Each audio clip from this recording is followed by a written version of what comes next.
Я прем'єр-міністр України Свириденко Юлія, знаходжусь тут, в будівлі уряду, де ворог вперше за час. Today we are diving into the shocking overnight assault on Kyiv, Russia's largest air attack since the war began in 2022.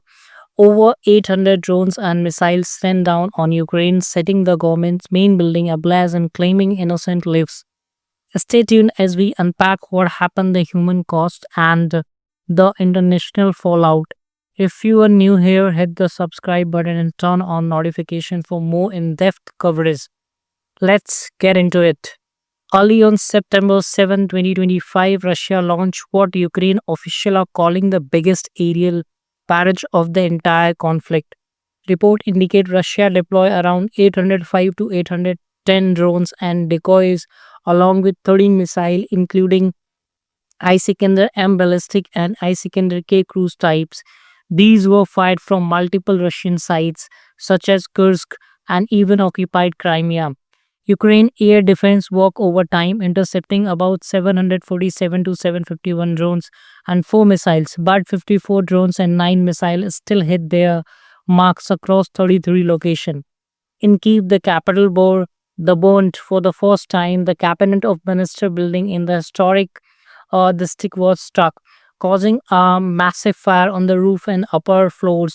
Debris from storm also sparked fires in the residential area, hitting high rises in districts like Donetsky and Sevetinsky. This wasn't isolated to Kyiv. Strike rippled across Ukraine, damaging infrastructure in cities like Odessa, Kyiv, Zaporizhia, and even a bridge over the Dnipro River in Kremenchuk. On the flip side, Ukraine retaliated by targeting Russian Druba oil pipeline on the Bryansk region, reportedly causing extensive fire damage. The toll is heartbreaking. In Kyiv alone, at least 2 to 3 people were killed, including a 3-month-old infant and his mother in the Ivia Tosensky district, where a residential building was partially destroyed. And elderly women also died in a bomb shelter, and around 18 to 20 others were injured, including a pregnant woman. Nationwide, the past 24 hours saw 11 deaths and 75 injuries from Russian strike. In Zaporizhia Oblast, 3 were killed and 17 were injured in drone attack on a local enterprise. Sami Oblast reported a woman killed and 11 injured, including a child, after a strike on a tent camp.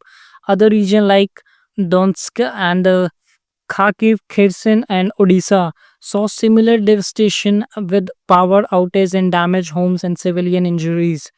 From Russia perspective, their defense ministry claim the strike hit military targets only, things like drone factories, airfield radar stations, and troop gatherings. They also say they downed 210 Ukraine drones and other projectiles in response. Both sides denying targeting civilians, but the evidence on the ground tells a story: widespread urban damage. Ukraine leaders are furious. President Volodymyr Zelensky called it a deliberate crime and urged allies for better air defense and the great light for deep strike into Russia. Prime Minister Yulia emphasized the hit on the government building as a first, saying we will rebuild the building, but lost lives cannot be brought back. Kyiv Mayor Vitaly detailed the residential fires and casualty on social media. Internationally, the US Donald Trump has voiced frustration with Moscow, aims stall talks, pushing for security guarantee for Ukraine.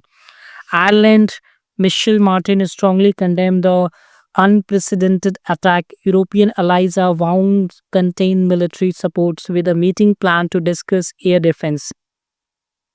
This comes amid escalating tension. Russia ramped up attacks recently while Ukraine pushes back with a strike on Russian soil. Experts say this could signal a new phase in the war, especially with winter approaching.